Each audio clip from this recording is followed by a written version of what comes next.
Hi hello అందరికీ నమస్తే. ఎలా ఉన్నారు? అందరూ బాగున్నారని అనుకుంటున్నాను. నేను చాలా బాగున్నాను.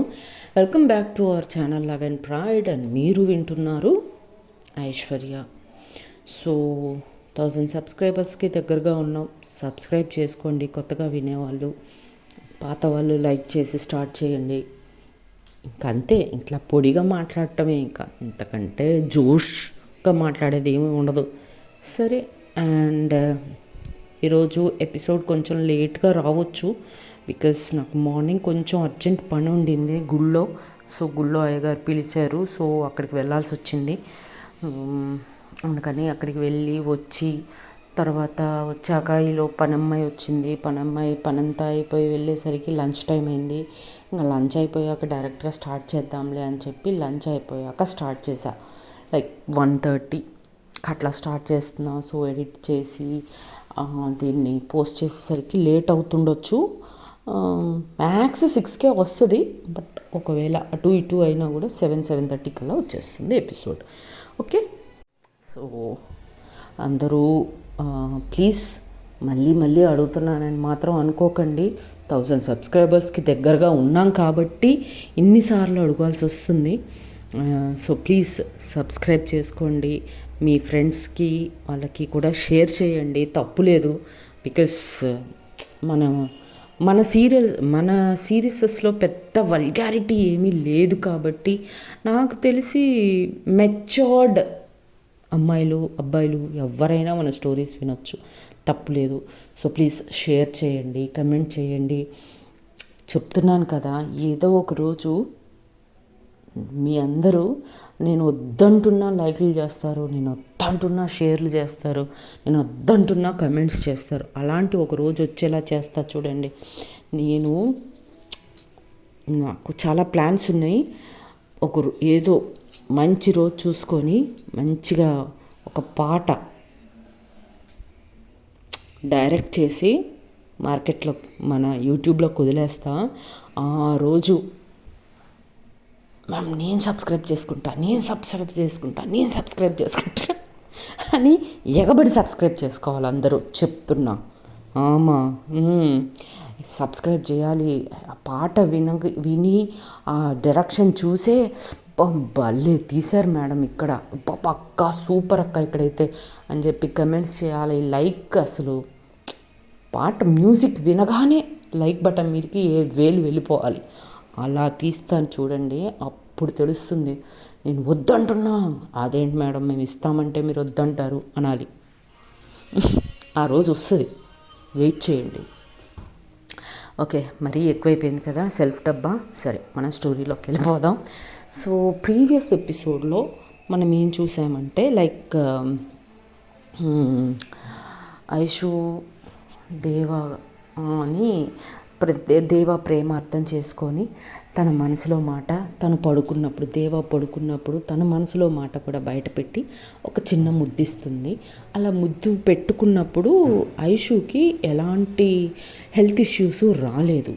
సో దాంతో తనకి అర్థమవుతుందనమాట, ఓకే దేవా నా దగ్గరగా వస్తున్నప్పుడు తన ప్రేమని నా హృదయం తట్టుకోలేకపోతుంది, అంత ప్రేమని తీసుకోలేకపోతుంది, కాబట్టి నేను ప్యానిక్ అవుతున్నాను. బట్ నా వైపు నుంచి ఆ రియాక్షన్స్ వస్తున్నప్పుడు ఎలాంటి ప్యానిక్ అవ్వట్లేదు నేను అనేది తనకు అర్థమవుతుందనమాట. అలా అండ్ తర్వాత జరీనా వాళ్ళ ఇంటికి వెళ్ళి వాళ్ళ ఫ్రెండ్స్కి దేవాకి వాళ్ళ అమ్మకి చెప్పి తను ముస్లింగా మారిపోతుంది. అండ్ వాట్ నెక్స్ట్ అనేది ఇప్పుడు చూద్దాం. సో ముస్లింగా మారిపోవటానికి జరగవలసిన కార్యక్రమాలు ఏవైతే ఉంటాయో, పూజలు మనకైతే చాలా చాలా ఉంటాయి కదా, వాళ్ళకు కూడా అలానే ఉంటాయి. సో ఆ పద్ధతులు, ఆ రిచువల్స్ అన్నీ కంప్లీట్ చేసుకొని తను ముస్లింగా కన్వర్ట్ అయిపోతుందనమాట. ముస్లింగా కన్వర్ట్ అయిపోగానే కాదు కదా, నమాజ్ ఎలా చదవాలి, తను బుర్కా ఎలా కట్టుకోవాలి, తలకి అనేది అంటారు, తెలుగులో ఏమంటారు, బుర్కా అంటే కిందిది ఇలా మొహానికి కట్టుకుంటారు కదా, మొహం కడపనకుండా, దాన్ని తెలుగులో ఏమంటారో నాకు తెలీదు. ముసుగు. ఎస్. ఆ ముసుగు ఎలా కట్టుకోవాలి ఏంటి, తర్వాత ఖురాన్ ఎలా చదవాలి, ఇవన్నీ కూడా ఏ ఏ టైమ్స్లో చదవాలి అనేది కూడా వాళ్ళకు కోర్స్ ఉంటుందన్నమాట. సో ఆ కోర్స్లో జాయిన్ అవ్వి రోజు కొంచెం నేర్చుకుంటూ తను హ్యాపీగా హెల్త్ గురించి పట్టించుకుంటూ మంచిగా ట్రీట్మెంట్ అంతా చేసుకుంటూ హెల్దీ ఫుడ్స్ తింటూ చాలా హెల్దీగా తయారవుతుంటుంది రోజు రోజుకి మన ఐషు జరీనా అండర్లో. సో అలానే తను డిసైడ్ అయ్యి వచ్చింది కదా, మంచిగా చదువుకోవాలి, చాలా బాగా చదువుకోవాలి, చదువుకొని దేవా వాళ్ళ అమ్మని నేనే చూసుకోవాలి, నాకు మాత్రం ఎవరున్నారు, వాళ్ళే నా జీవితం ఇక నుంచి అని చెప్పి డిసైడ్ అయ్యి వచ్చింది. కాబట్టి ఇంకా కష్టపడి చదవటం, కష్టపడి పని చేయటం, పార్ట్ టైం జాబ్స్, అలా తన లైఫ్ని మెల్లగా తన మార్చుకుంటూ లైఫ్ గడిపేస్తూ ఉంటుందంట అనమాట. ఇంకా మధ్య మధ్యలో దేవాని కలవటం, దేవా వచ్చి ఐషుని కలవటం ఇలా జరుగుతూ ఉంటుంది. అండ్ ఇలా జరుగుతున్న వాళ్ళ లైఫ్లో హ్యాపీగా గడిచిపోతున్న ఈ టైంలో కరోనా ఒకటి వచ్చి పడిందబ్బా. కరోనా వచ్చేసరికి ఏమైందంటే మనకందరికీ తెలిసిందే కదా, కరోనా టైంలో లాక్డౌన్లు ఫస్ట్ ఒక 1 డే, తర్వాత ఒక వారం, తర్వాత నెల ఇలా వెళ్ళిపోయింది కదా. సో అలా లాక్డౌన్ టైంలో ఏమైందంటే స్కూల్స్ అండ్ కాలేజెస్ అన్నీ క్లోజ్ అయిపోయాయి. చిన్న చిన్న షాప్స్, కిరాణా ఎక్కడో ఒక్కొక్కటి అక్కడ కిరాణా షాపులు, తర్వాత పెద్ద పెద్ద మాల్సే క్లోజ్ చేసిన రోజులు కదా. సో ఇలా జరుగుతున్నప్పుడు సో దేవాకి ఏ పని లేకుండా పోయింది. లైక్ తను కాలేజీకి పోయేది లేదు, ప్రాజెక్ట్ వర్క్ ఆగిపోయింది. తర్వాత తను ఏంటంటే ఆన్లైన్లో బిజినెస్ చేస్తూ ఉండేది. సో బిజినెస్ చేస్తూ కాన్ఫరెన్స్లు అటెండ్ అవుతూ ఏవో చిన్న చిన్న జాబ్స్ అట్లాంటివి చేసుకుంటూ ఉండేదన్నమాట. సో అవన్నీ కూడా ఆగిపోయినాయి, తనకి ఏమీ తోచట్లేదు ఇంట్లో. అండ్ ఇది ఇలా ఉంది అనుకునేసరికి దేవా వాళ్ళ మదర్కి చిన్న చిన్న సిమ్టమ్స్, కరోనా సిమ్టమ్స్ కూడా బయటపడతాయి అన్నమాట. లైక్ వాసన తెలియకపోవటం, రుచి తెలియకపోవటం ఇట్లాంటివి తెలుస్తాయి. తర్వాత కొన్ని రోజులకి ఆ ట్యాబ్లెట్స్ అవి ఇవి వేసుకున్నప్పుడు తను నార్మల్ అయిపోతుంది అనమాట. 2-3 డేస్లోనే తను సెట్ అయిపోతుంది. సో ఇది అటువైపు ఐషు అండ్ జరీనా ఏంటి అంటే, ఐషు ఏంటి తనకి చిన్నప్పటి నుంచి కూడా వాలంటీర్ వర్క్ చేయటం అలవాటు కదా. సో వాలంటీర్ వర్క్ చేయటం అలవాటు కాబట్టి తను ఏం చేస్తుందంటే పోలీస్ వాళ్ళ దగ్గర నుంచి ఇట్లా హైయర్ అఫీషియల్స్ దగ్గర నుంచి తను ఫుడ్ సర్వీస్ చేయడానికి యూనో ఇట్లా ఉంటారు కదా, లైక్ అవసరం ఉన్న వాళ్ళకి సర్వీస్ చేసే ఒకటి ఇది ఉంటుంది కదా, అలాంటి వాటిల్లో తను మెంబర్షిప్ తీసుకొని వాళ్ళు తనకి బ్యాడ్జ్ లాంటిది ఇస్తారనమాట, జరీనాకిను ఐషుకి. సో ఆ టైంకి ఏంటి అంటే లక్కీగా వాళ్ళది ఆక్యుపంచర్ చదువుకోవటం, సైకాలజీ అన్నీ అయిపోతాయి. సో వాళ్ళ డిగ్రీలు అయిపోయి వాళ్ళు ఇంకా ప్రాక్టీస్ అంటే బిఫోర్ వాళ్ళు ఒక క్లినిక్ పెట్టుకునే ముందు ట్రైనింగ్ ఉంటుంది. ఇప్పుడు ఎంబీబీఎస్ చదివిన వాళ్ళకి అర్థమవుతుంది ఇదే. ఎంబీబీఎస్ చదవటం ఇదంతా అయిపోయిన తర్వాత హౌస్ సర్జన్ చేయాలి. హౌస్ సర్జన్ చేసిన తర్వాతనే వాళ్ళని హాస్పిటల్లో హైర్ చేసుకుంటారు. అలానే వాళ్ళు సొంతంగా హాస్పిటల్ పెట్టుకోవాలన్నా లేదా ఇంకెక్కడికన్నా వెళ్ళి జాబ్ చేయాలన్నా వాళ్ళు హౌస్ సర్జన్ చేసి ఉండాలి, రైట్. సో ఇలా వీళ్ళకి ఆక్యుపంచరిస్ట్లకు కూడా ట్రైనింగ్ పీరియడ్ అనేది ఒకటి ఉంటుందన్నమాట. సో ఆ ట్రైనింగ్ పీరియడ్లో ఉంటారు ఐషు అండ్ జరీనా. సో వాళ్ళు చిన్న చిన్న ట్రీట్మెంట్స్ చేసుకుంటూ గడిపేస్తూ ఉంటారనమాట. ఇలా లాక్డౌన్ వచ్చేసరికి వీళ్ళు ఇంకా సర్వీస్ బ్యాడ్జెస్ తీసుకుంటారు, వాళ్ళ బండికి అతికించేసుకుంటారు. బండికి ఆ సర్వీస్ ఉన్న ఆ బ్యాడ్జ్ చూస్తే పోలీసు వాళ్ళు వాళ్ళని ఆపరనమాట, వాళ్ళు వెళ్ళిపోవచ్చు ఎక్కడికంటే అక్కడికి. సో వాళ్ళ బైక్కి అవి అతికించుకొని వాళ్ళ ఇంట్లోనే వంటలు చేసి అవసరమైన వాళ్ళకి వాళ్ళ ఫుడ్ సర్వీస్ చేస్తూ ఉండేవాళ్ళు. కొంతమందికి ఏంటంటే సరుకులు తీసుకుపోయి ఇవ్వటము, అండ్ కొంతమందికి కూరగాయలు తీసుకుపోయి ఇవ్వటము, ఇలాంటి సర్వీసెస్ చేసేవాళ్ళు అనమాట. సో అలా సర్వీస్ చేసినప్పుడు ఏంటి అంటే రూపాయి వచ్చే చోట 10 రూపాయలు వస్తాయి. బికాస్ పాండమిక్ సిచ్యువేషన్స్ కాబట్టి, పాండమిక్ సిచ్యువేషన్స్లో అందరికీ వాళ్ళ ప్రాణభయం ఉంటుంది కాబట్టి రూపాయి వచ్చే దగ్గర 10 రూపాయలు వస్తున్నాయి వాళ్ళకి, వాళ్ళు వచ్చే సర్వీస్కి. సో అంటే బాగా సంపాదిస్తున్నారు ఇద్దరు కలిసి, జరీనా అండ్ దేవా, సారీ ఐషు. సో ఇలా వాళ్ళ లైఫ్ బిజీ అయిపోతారు. అండ్ ఈ సర్వీస్లలో పడిపోయి దేవాని ఎప్పుడో ఒకసారి కుదిరినప్పుడు ఫోన్లు చేసేది, మిగతా టైంలో అటు ఇటు తిరగటము, వంట చేసుకోవటము, ప్యాకులు చేసుకోవటము, బయటికి వెళ్ళి అందరికీ పంచటము, తర్వాత ఎవరికైనా బాగాలేదు అంటే వెళ్ళి ట్రీట్మెంట్ చేయటము, ఇదే సరిపోతూ ఉంటుంది. అండ్ వాళ్ళ ట్రీట్మెంట్ కూడా వాళ్ళు చూసుకోవాలి. అందరూ కోవిడ్ టైం కాబట్టి వాళ్ళు చాలా జాగ్రత్తగా ఉండాలి కదా ఫస్ట్. సో వాళ్ళ గురించి వాళ్ళే హెల్తీగా ఫుడ్స్ తీసుకోవటము, ఇమ్యూన్ సిస్టమ్ పెంచుకోవటము, ఇవన్నీ చేస్తూ ఉంటారనమాట. సో ఇలా టైం గడిచిపోతూ ఉంటుంది. ఇలా టైం గడిచిపోతూ ఉండే టైంలో మన దేవా వాళ్ళ అమ్మ రిలేటివ్స్ ఒకళ్ళు ఎవరో చనిపోతారనమాట. చనిపోయినప్పుడు వాళ్ళ అమ్మ అంటే దాన్ని ఏమంటారు, లాక్డౌన్ అయిపోతుంది. లాక్డౌన్ అయిపోయిన తర్వాత వాళ్ళు చనిపోయారు కదా అని అక్కడికి వెళ్తుంది వాళ్ళమ్మ. అక్కడికి వెళ్ళిన తర్వాత తీరా అక్కడికి వెళ్ళిన తర్వాత మళ్ళీ లాక్డౌన్ స్టార్ట్ అవుతుంది అనమాట. అక్కడికి వెళ్ళిన లాక్డౌన్ స్టార్ట్ అయ్యేసరికి ఇక్కడ ఏంటి, దేవా ఒక్కతే ఉండిపోయింది. దేవాని కలవక చాలా రోజులు అవుతుంది ఐషు. బికాస్ లాక్డౌన్లో తన సర్వీసెస్, లాక్డౌన్ తీసేస్తే కాలేజు చదువులు ఇవి అవి అని బిజీ అయిపోయి చాలా రోజులు అవుతుంది అనమాట ఒకరినొకరు చూసుకోకపోవటం. కానీ ఫోన్లు మాట్లాడుకుంటుంటారు కుదిరినప్పుడల్లా. ఇంకా వాళ్ళ అమ్మ కరూర్ అని ఒక ఊరు ఉంటుంది తమిళనాడులో. నేను అక్కడ చదువుకున్నా చిన్నప్పుడు, ఒక 2 సంవత్సరాలు చదివా ఆ కరూర్ పబ్లిక్ స్కూల్ అని ఒక స్కూల్ ఉంటుంది అక్కడ. ఆ స్కూల్లో మా నాన్నగారు అక్కడ తమిళనాడులో వర్క్ చేసేటప్పుడు నేను అక్కడ చదువుకున్నా. ఓకే, ఇదంతా పక్కన పెట్టేద్దాం. సో అక్కడ కరూర్ అని ఒక ప్లేస్లో వాళ్ళ అమ్మగారు వెళ్తారనమాట. ఎవరో రిలేటివ్స్ చనిపోయారు, అలాని చూడటానికని వెళ్తుందనమాట. వెళ్తే అక్కడికి వెళ్ళిన తర్వాత లాక్డౌన్ స్టార్ట్ అయింది మళ్ళీ.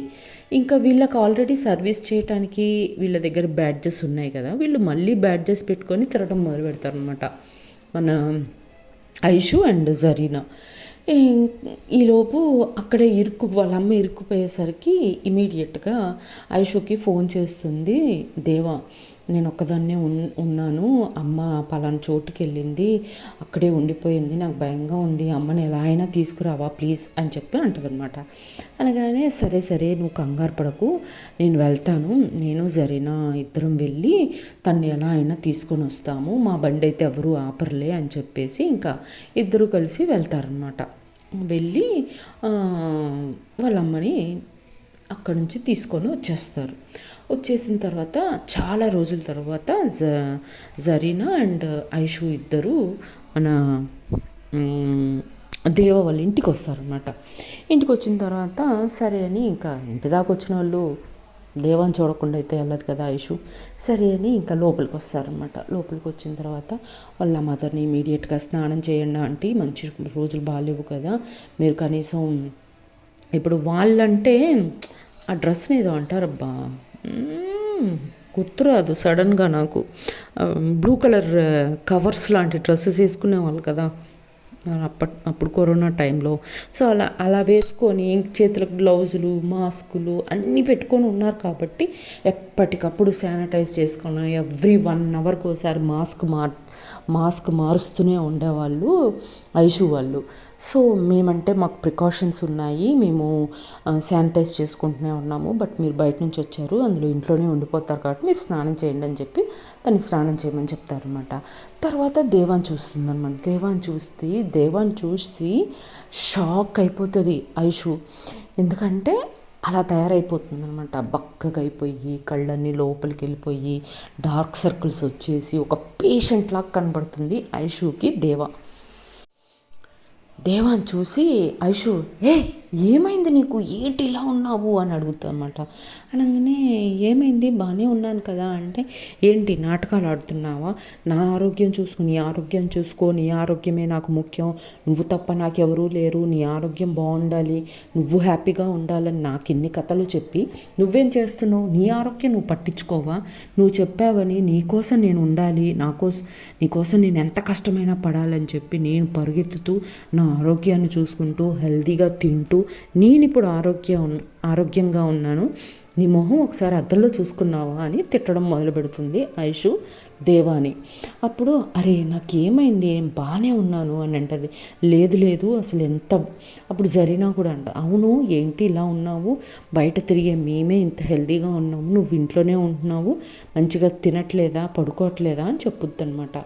అప్పుడు ఇంకా ఇద్దరు ఐషు మొహం చూసి, నువ్వు అసలు పడుకోవట్లేదు, అసలు నువ్వు వాటర్ తాగట్లేదు, నీ స్కిన్ చూసావా ఎంత డ్రై అయిపోయిందో, ఇలా ఉంటుందా, నువ్వు వాటర్ తాగితే ఇలా ఉంటావా, ఇలా అది ఇది అని తిడుతుంది అనమాట. తిట్టాక సరే అని, సరే నేను రెస్ట్ రూమ్కి వెళ్ళొస్తాను అని చెప్పేసి బాత్రూంలోకి, తన బెడ్రూమ్లో ఉండే బాత్రూంలోకి వెళ్తుంది అనమాట. తను వెనకాలే దేవా కూడా వెళ్తుంది. వెళ్ళి వెయిట్ చేసిన తర్వాత ఐషు బాత్రూంలో నుంచి బయటికి రాగానే దేవా గట్టిగా హత్తుకొని ఏడ్చేస్తానమాట. ఏడ్చేసేసరికి ఐషు అరే ఏమైంది అని అంటే, ఏం లేదు నిన్ను చాలా మిస్ చేశాను, అసలు ఇన్ని రోజులైంది నేను నిన్ను చూసి అనగానే, సరేలే బట్ ఏంటి నువ్వు ఇలా అసలు మంచినీళ్ళు తాగట్లేదు, నిద్ర కూడా పోవట్లేదా, ఏమైంది, ఏంటి కష్టం అని అడుగుతుంది అనమాట.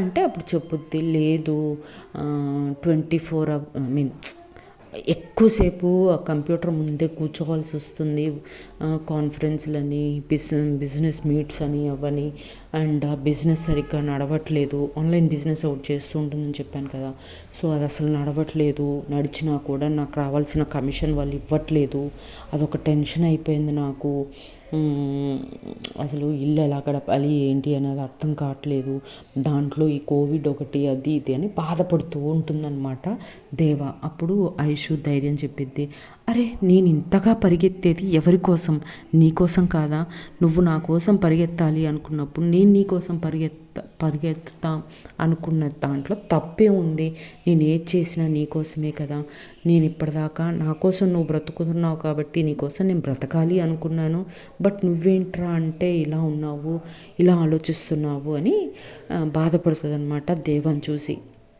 అనగానే లేదు సారీ ఇక్కడ నుంచి నేను జాగ్రత్తగా ఉంటాను, చూసుకుంటాను అని చెప్పి అంటదనమాట. సరే అని చెప్పి రూమ్లో నుంచి బయటకు వస్తారు. ఈలోపు వాళ్ళ మదర్ కూడా ఫ్రెష్ అయిపోయి బయటకు వచ్చి ఇంకా అందరూ కలిసి కొంచెం ఏదో వండుకొని తింటారు. తిన్న కొద్దిసేపటికే దేవ వాళ్ళ మదర్కి సీరియస్ అయిపోతుంది అనమాట. సడన్గా ఆయాసపడుతుంటారు, ఊపిరి అందట్లేదు తనకి, ఆయాసపడుతూ ఉంటారు అనమాట. అంటే కోవిడ్ లక్షణాలు స్లోగా స్టార్ట్ అయిపోయాయి, బ్రీదింగ్ ప్రాబ్లం అయిపోయింది తనకి. సో బ్రీదింగ్ ప్రాబ్లం అయ్యేసరికి వీళ్ళకి ఫస్ట్ భయపడతారు ముగ్గురు, సరేనా ఐషు అండ్ దేవ అయితే లిటరలీ ఏడిపే మొదలేస్తుంది అనమాట, అమ్మ కదా.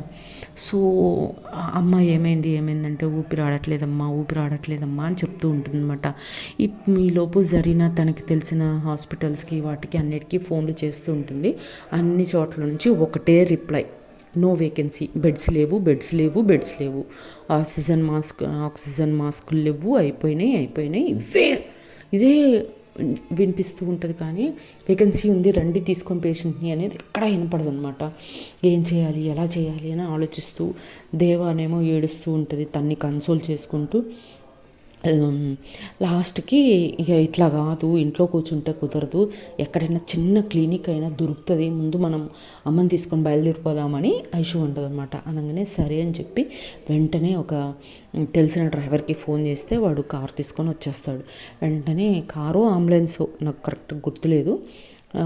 సో వెహికల్ అయితే వస్తుంది అనమాట. రాగానే అమ్మని లోపల కూర్చోపెట్టేసుకొని ఇంకా దేవా నువ్వు దేనికి భయపడకు, నేనున్నా, అమ్మకి ఏమీ కాదు, నేను జాగ్రత్తగా మళ్ళీ అమ్మని తీసుకొస్తాను, నువ్వు ఫస్ట్ నువ్వు మంచిగా వాటర్ తాగు, అసలు ఎలా ఉన్నావో చూడు, అది ఇది అని చెప్పి తనకి ధైర్యం చెప్పేసి దేవా వాళ్ళ మదర్ని తీసుకొని బయలుదేరుతారనమాట జరీనా అండ్ మన ఐషు. బయలుదేరి అసలు రోడ్ మీద ప్రతి క్లినిక్ వెళ్ళిన, ఏ హాస్పిటల్కి వెళ్ళినా, ఏ చిన్న క్లినిక్లోకి వెళ్ళినా బెడ్స్ లేవు, బెడ్స్ లేవు, బెడ్స్ లేవు అనే చెప్తూ ఉంటారనమాట. అలా తిరుగుతూ తిరుగుతూ దగ్గర దగ్గర 4-5 గంటలు కారులో తిరుగుతూనే ఉంటారు.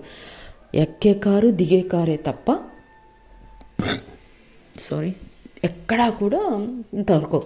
లాస్ట్కి ఒక 5-6 గంటలు తిరిగిన తర్వాత ఒక్క చోట ఒక చిన్న క్లినిక్ కనబడుతుంది. అక్కడికి వెళ్తారు. వెళ్ళి ఇలా పేషెంట్ ఉందండి, ఆక్సిజన్ కావాలి అంటే లక్కీగా అక్కడ ఒక్క బెడ్ ఖాళీ ఉంటుంది అన్నమాట. వెంటనే తీసుకెళ్ళి అటు పడుకోబెట్టేసి ఆక్సిజన్ పెడతారు. పెట్టిన తర్వాత ఆమె కొంచెం సెట్ అవుతుంది అన్నమాట. అప్పుడు వెంటనే దేవాకు ఫోన్ చేసి, డోంట్ వరీ, మేము పలానా క్లినిక్లో ఉన్నాము, అమ్మకు ఆక్సిజన్ దొరికింది, అమ్మ ఆక్సిజన్ ఇప్పుడు నార్మల్గానే తీసుకుంటుంది, సో నువ్వు కంగారు పడకు, ధైర్యంగా ఉండు, అమ్మ నార్మల్ అయిపోగానే తీసుకొని వచ్చేస్తాను అని చెప్పి ధైర్యం చెప్పి ఫోన్ పెట్టేస్తుంది అనమాట. సరే అని దేవా కూడా కొంచెం బెటర్గా ఫీల్ అవుతుంది. ఇక్కడ నైట్ ఫుల్ ఆక్సిజన్ మాస్క్ మీదనే ఉంటుంది దేవా వాళ్ళ మదర్. అన్న తర్వాత నెక్స్ట్ డే మార్నింగ్కి వాళ్ళ మదర్ నార్మల్గా గాలి పీల్చడం అనేది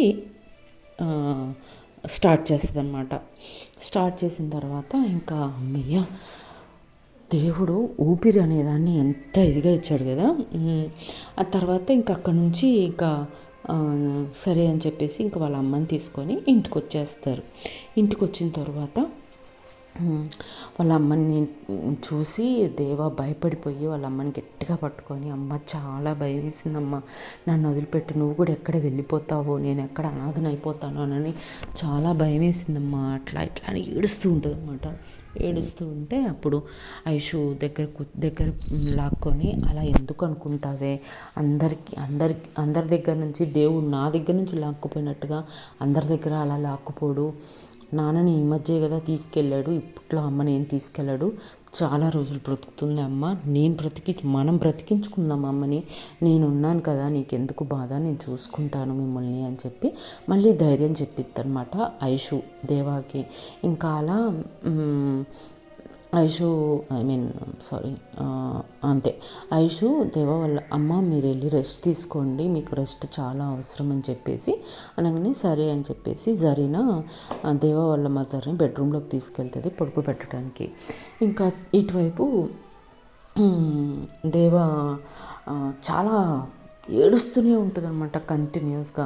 తన్ని దగ్గరికి తీసుకొని, అలా కాదురా, అలా ఏడవకు, నువ్వు ఇలా ఏడిస్తే నేను చూడలేకపోతున్నాను, నేను కష్టపడేది నీకోసమే కదా, నేను ఉన్నాను కదా, నీకెందుకు బాధ, నువ్వు దేనికి భయపడకు అని ధైర్యం చెప్తూ ఉంటుందన్నమాట. అలా ధైర్యం చెప్తున్న కొద్దిసేపట్లోనే మళ్ళీ సడన్గా ఈసారి ఒక 2-3 అవర్స్ గ్యాప్లోనే వాళ్ళు దేవా వాళ్ళ మదర్ని ఇంటికి తీసుకొచ్చిన 2-3 అవర్స్ గ్యాప్లోనే మన దేవాకి సివియర్ స్టమక్ ఏక్ స్టార్ట్ అవుతుంది అనమాట. అంటే వాటర్ తాగక, అసలు ఏమీ చేయక, తిండి తినక, వాళ్ళ అమ్మ గురించి టెన్షన్ పడుతూ, నిద్రపోక, అసలు కంప్లీట్గా ఇదైపోయి తన సివియర్ స్టమక్ ఏక్ వచ్చి మెలకలు తిరిగిపోతూ ఉంటుంది, కడుపులో నొప్పేసి. ఇంకా మళ్ళీ ఐషుకి భయం వేస్తుంది అనమాట. అసలు తనకి ఏమీ అర్థం కాదు, ఏమైంది అని. తర్వాత పల్స్ చూసి, లేదు తనకి అర్జెంటుగా హాస్పిటల్కి తీసుకెళ్దామని చెప్పి మళ్ళీ అదే కార్ని తీసుకొని మళ్ళీ అదే క్లినిక్కి ఉరుక్కుంటూ కాదు, కారులో వెళ్తారు. కారులో వెళ్ళిపోయి క్లినిక్లో డాక్టర్ దగ్గరికి వెళ్ళిన తర్వాత, డాక్టర్ ఇది ఏమన్నా అపెండిసైటిసా, మెలకలు తిరిగిపోతుంది, ఇప్పటికిప్పుడు ఆపరేషన్ అంటే కష్టం కదా, అది ఇది అని మాట్లాడుకుంటూ ఉంటారనమాట. అసలు ఫస్ట్ ఇది అపెండిసైటిసో కాదో మనకి తెలియాలి కదమ్మా, ఎదురుగున్న స్కానింగ్ డయాగ్నోసిస్ సెంటర్కి వెళ్ళి స్కానింగ్ తీసుకొని రండి అని చెప్పగానే సరే అని చెప్పి ఫాస్ట్గా తన్ని అక్కడికి తీసుకెళ్ళి స్కానింగ్ తీయించి చూస్తే అక్కడ ఉన్న డాక్టర్ స్కాన్ తీసిన డాక్టర్ ఎవరైతే ఉన్నారో ఆవిడ చెప్పుద్దనమాట, లేదమ్మా అపెండిసైటిస్ ఏమీ లేదు, బట్ యూరినరీ ట్రాక్లో ఇన్ఫెక్షన్స్ చాలా ఉన్నాయి, వాటర్ సరిగ్గా తాగట్లేదు అనుకుంటా, నిద్ర కూడా లేనట్టుంది అమ్మాయికి, సో వాటర్ బాగా తాపించండి, యాంటీబయాటిక్స్ రాపించుకోండి అని చెప్పి సజెస్ట్ చేస్తుంది అనమాట. ఇంకా డాక్టర్ దగ్గరికి వచ్చి చూసిన తర్వాత ఆయన కూడా అదే చెప్తాడు, యాంటీబయాటిక్స్ రాస్తాడు, 2-3 ఇంజెక్షన్స్ ఇస్తాడు, ఇంకా వెళ్ళండి అమ్మా, ఏం ప్రాబ్లం లేదు, కంపల్సరీగా వాటర్ మొత్తం ఖచ్చితంగా ఒక 4 to 5 లీటర్స్ ఆఫ్ వాటర్ తాగండి మీరు కంటిన్యూస్గా అని చెప్పి సజెస్ట్ చేసి పంపించేస్తాడనమాట. సరే అని వాళ్ళు ఇంటికి వచ్చేస్తారు. ఇంటికి వచ్చిన తర్వాత దేవా అని ఐషు అదే తిట్టిద్ది, నేను చెప్పింది అదే కదా, వాటర్ తాగకుండా నువ్వు నీ హెల్త్ని పాడు చేసుకుంటున్నావు, నాకెవరున్నారు, నువ్వు తప్ప, అమ్మ తప్ప, సో ప్లీజ్ హెల్త్ కేర్ తీసుకో అని చెప్పి ఇంకా టాబ్లెట్స్ వేయించేసి మా నేను ఆక్యుపంచర్ చేశాను. యాక్చువల్గా ఆక్యుపంచర్లో సెడేషన్ పాయింట్స్ ఉంటాయి. సెడేషన్ అంటే మత్తు వచ్చే పాయింట్స్ ఉంటాయి అన్నమాట. కాళ్ళ మీద ఒక పాయింట్ ఉంటుంది. ఆ పాయింట్ వేస్తే అసలు గొరకపెట్టి నిద్రపోవటమే. సో అలాంటి పాయింట్స్ ఒక 2-3 ఉంటాయి మనకి. సో ఆ పాయింట్స్ అన్నీ వేస్తుంది అనమాట ఐషు. దేవాకి వేయగానే దేవా నిద్రపోతుంది అనమాట. నిద్రపోయిన తర్వాత ఇంకా కిందికి వచ్చి అలా దేవా వాళ్ళ అమ్మ దగ్గరికి వచ్చి, అమ్మ దేవాని చూసుకోండి, నేను డైలీ వచ్చిపోతూ ఉంటాను, మీకు ఇంజెక్షన్స్ ట్యాబ్లెట్స్ అన్నీ తీసుకొస్తాను, మీకు ఏ ప్రాబ్లం వచ్చినా నాకైతే ఫోన్ చేయడం మర్చిపోకండి అని చెప్పేసి అక్కడి నుంచి బయలుదేరి వెళ్ళిపోతారనమాట Zarina and Aishu. So what next అనేది నెక్స్ట్ ఎపిసోడ్లో చూద్దాం. అప్పటి వరకు tata, bye bye, see you, Jai Hind, జై శ్రీరామ్.